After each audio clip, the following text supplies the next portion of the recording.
Ay ginawa tayong kulungan ng kalapate. Ngayon, at ito ay ibebenta natin.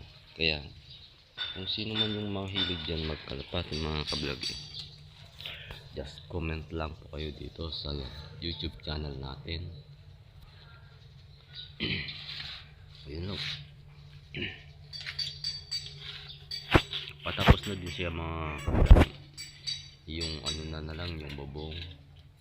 Tapos dito sa likod. Tapos yung ano nila, yung lapuan nila. Ito di pa natapos mga kablog. Kaya lalagyan natin dito sa harap. Yung dapat yung mga kablog, madaming kwarto mga yan mga kablog.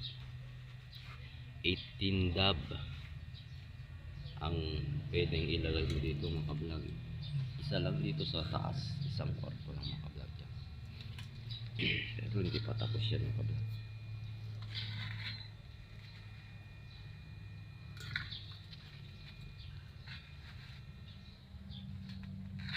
Sa mahilig po dyan ay mag-comment lang po kayo